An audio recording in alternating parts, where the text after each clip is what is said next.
Hey, welcome to Gaming Bench, and I'm here today with low-spec GPUs running Black Myth Wukong. Now, when I say low-spec, I don't mean like the slowest GPUs around. There are GPUs that definitely won't handle this game, but I'm looking at the minimum recommended GPUs, so that's the GTX 1060 6GB and the AMD RX 580 8GB. And then I've tossed in Intel's Arc A580, and just for kicks, I've got a Ryzen AI 9 370HX laptop with integrated Radeon 980M graphics. So that'll be interesting to see how this is like the fastest integrated graphics around right now, and we're going to see how that stacks up against these older and slower desktop GPUs. Obviously it's using a lot less power, but you can also see by the frame rates here, the laptop GPU is definitely not keeping up with these old desktop cards. Overall performance on the low setting 1080p with upscaling it's okay.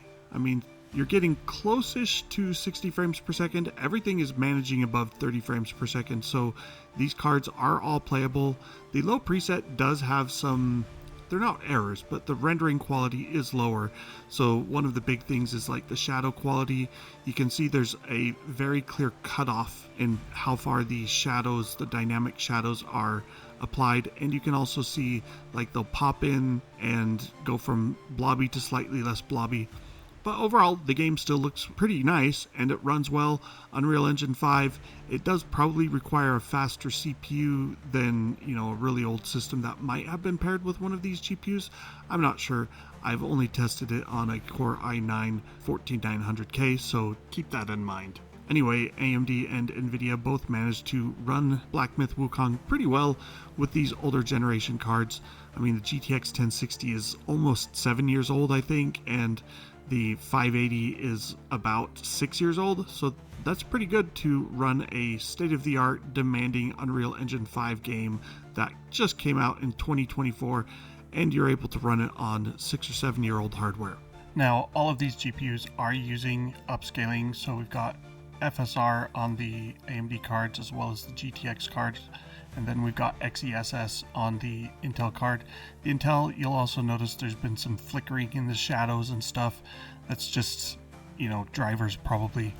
But the FSR upscaling, it's not perfect. It looks okay. And it boosts performance, which is really important for these low-end GPUs to run such a demanding game. So overall, we're coming to the end here, and you can see the performance shown in the benchmark. All of the cards break 30 frames per second. They're all playable, at least I would call them playable. But let's go ahead and also look at the bigger picture here. Look at all of the graphics cards I tested at 1080p and low settings. And you can see, these cards fall toward the bottom of the chart.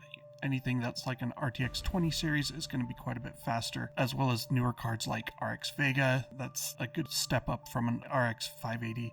And you've got, the 10 series that does okay as well. So you can basically play this sort of game on just about any reasonably modern GPU. You'll just need to keep your expectations in check.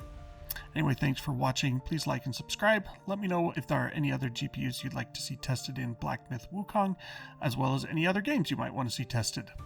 Thanks for watching. Have a nice day.